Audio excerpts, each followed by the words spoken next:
स्मरण. जय जय रघुवीर समर्थ. श्री समर्थ कृपेने एक सुंदर असा बोध, एक सुंदर असं श्रवण आपल्याला प्राप्त झालेलं आहे.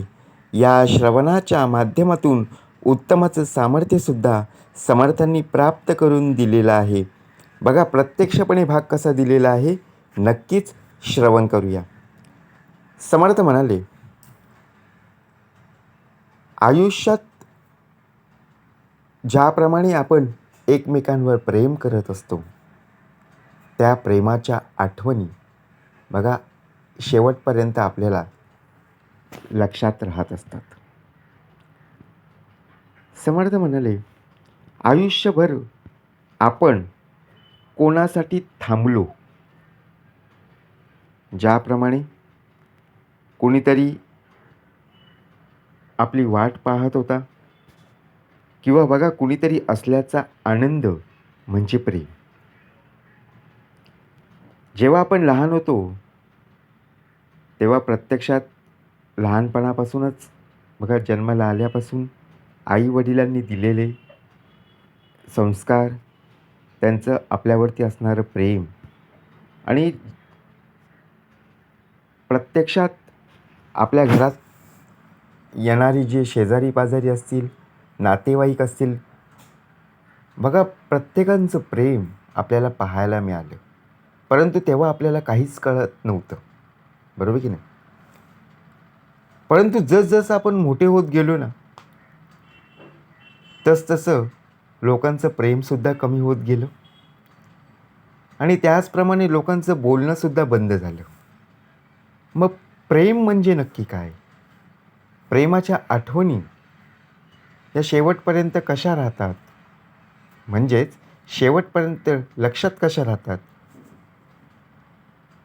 ओठांवर आलेलं हसू, ज्याप्रमाणे समोरची व्यक्ती जेव्हा आपल्याला पाहायला मिळत असते, तेव्हा जर आपण त्यांना स्माईल केली नसेल, बघा समोरची व्यक्ती ओठांवर हसत असेल बघा, परंतु आपण जर हसलो नाही, तर त्या व्यक्तीच्या मनामध्ये नक्कीच त्याचं मन दुखावेल की नाही?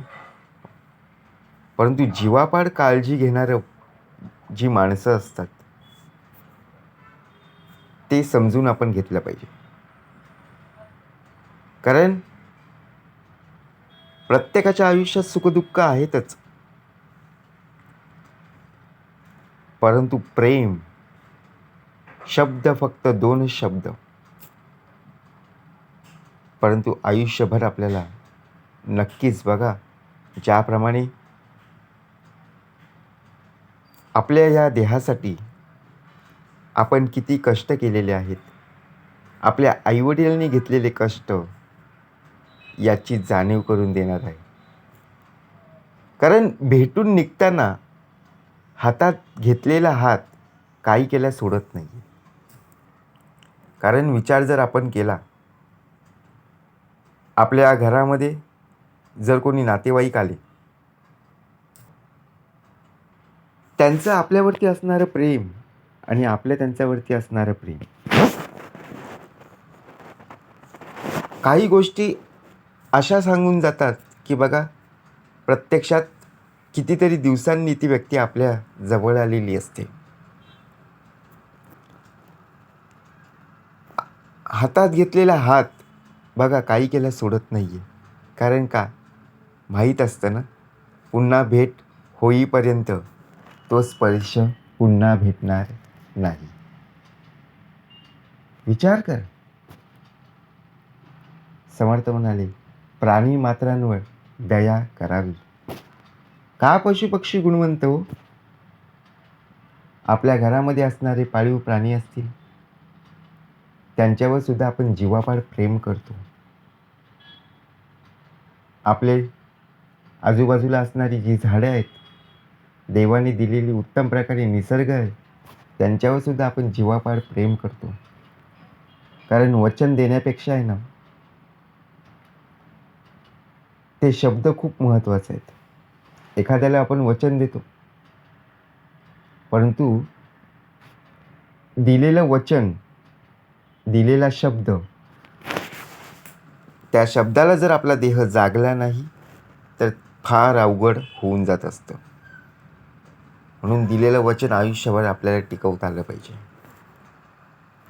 काळजी आणि विश्वास या दोन्ही गोष्टी जिथं असतात तिथंच खरं प्रेम असतं. आता विचार करा, आपण जेव्हा शाळेत असायचो ना, आई बाबा आपल्याला शाळेत घेऊन यायचे. त्यानंतर बघा 5-6 तास आपण ज्यावेळी शाळेत बसायचो ना, त्यावेळी आपले सर असतील, आपले टीचर असतील, बघा प्रत्यक्षपणे आपली काळजी घ्यायचे. आपल्यावरती जीवापाड प्रेम करायचे.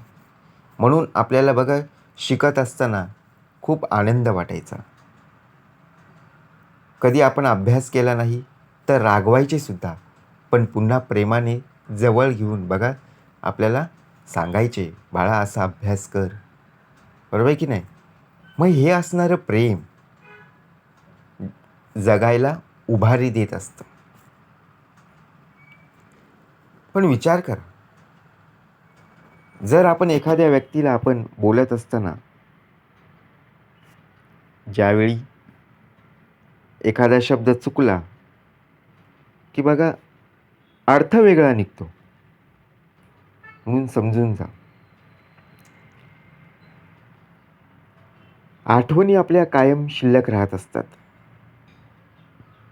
प्रेम म्हणजे काय? बघा ज्याप्रमाणे लग्न करून एकमेकांसोबत राहणं नाहीये.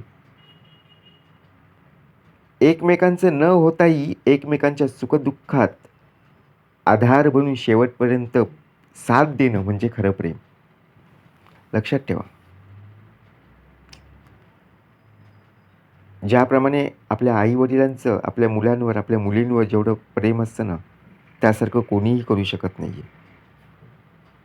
आपण लहान असल्यापासून ते मोठे होतपर्यंत ते आपले बघा प्रत्यक्षपणे काळजी घेत असतात. काय आपल्याला हवं आहे, काय आपल्याला नको आहे, बघा प्रत्यक्षात त्यांना जाणीव असते. म्हणून समर्थ म्हणाले, ज्याप्रमाणे सुखदुःखांचा आधार बनून शेवटपर्यंत साथ देणारी व्यक्ती कायम आपल्यासोबत असणं गरजेचं. एक नातं असंही पाहायला मिळत असतं, परंतु आयुष्यात आपल्याला कधी पाहायला मिळत नाही आहे. ते दुरूनही बघा आनंदाचं कारण बनत असतं. एखादी व्यक्ती एखाद्या कामासाठी बाहेरगावी गेलेली आहे, परगावी गेलेली आहे. परंतु ती व्यक्ती तिथे असताना सुद्धा आपलं संवाद बघा मोबाईलद्वारे होत असतं, फोनद्वारे होत असतं. तेव्हा आपण बोलत असताना प्रत्यक्षात बघा जे प्रेमाचे शब्द आहेत ते डोळे आपल्याला उत्तम प्रकारे सांगून जात असतात. म्हणजे विचार करा, एखाद्याच्या आयुष्यात किती आनंद, ज्याप्रमाणे आपलासुद्धा दिवस हा आनंदाचा आणि समाधानाचा असला पाहिजे. म्हणून समर्थ म्हणाले, प्रेम असो किंवा मैत्री असो, जर हृदयापासून केली ना तर त्याच्याशिवाय आपण एक मिनिट राहू शकत नसतो. समजून जा. म्हणून प्रेमामध्ये किंवा मैत्रीमध्ये एखादा मित्र आहे किंवा एखादी मैत्रीण आहे, आपण जीवापाड काय करत असतो? प्रेम करत असतो, मैत्री करत असतो. परंतु त्याच्याशिवाय बघा एखादी आपण मॅच खेळत आहोत, परंतु आपला तो मित्र आहे. कधीही बघा प्रत्यक्षपणे जेव्हा आपण खेळायला जायचो तेव्हा तो आपल्यासोबत असायचा. परंतु आज तो जेव्हा आपल्या टीममध्ये नाही आहे किंवा काही कारणास्तव तो आज खेळायला नाही आहे, तर बघा आपल्यालासुद्धा बेचैन होतं की ना आपलं मन. म्हणून समर्थ म्हणाले, आपलं किती उत्तम प्रकारे मैत्री आहे हे त्यावरून दिसत असतं. समर्थ म्हणाले, प्रेम असो किंवा मैत्री, परंतु ती हृदयापासून आपल्याला करता आली पाहिजे, जीवापाड जपता आली पाहिजे. लक्षात ठेवा. कारण जो समजून घेतो ना किंवा समजावून सांगतो, यासारखं सुंदर नातं जगात दुसरं कोणतंच नसतं. कोण आपल्याला समजावून सांगणार आहे? ज्याप्रमाणे आपल्याला बघा, आपले घरातले असतील, ज्येष्ठ व्यक्ती असतील, तेच आपल्याला सांगतात की नाही, आपण समजून घेतलं पाहिजे. परंतु आपण समजून घेण्याच्या बघा तयारीतच नसतो. आपण आता बघा, प्रत्यक्षपणे दुनिया बदललेली आहे. जग संपूर्णपणे बदललेलं आहे. काळाप्रमाणे आपणसुद्धा बदललेलो आहोत. आपण कोणाचं ऐकून घ्यायला तयार नाही आहेत. मग कशाप्रकारे आपलं प्रेम बघा सादर होईल?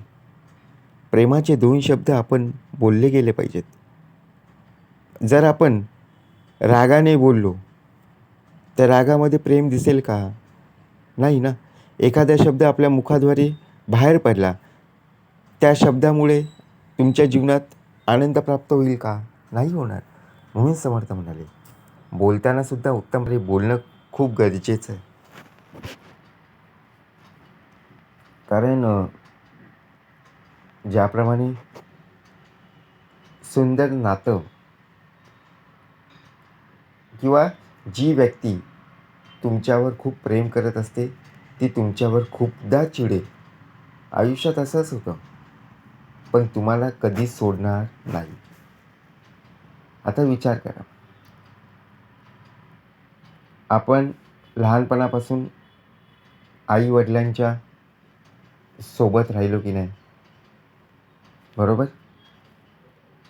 आई-वडिलांनी दिलेलं प्रेम,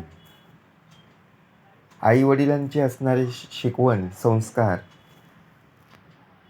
त्याचप्रमाणे आई-वडिलांचा ओरडासुद्धा आपल्याला मिळाला की नाही?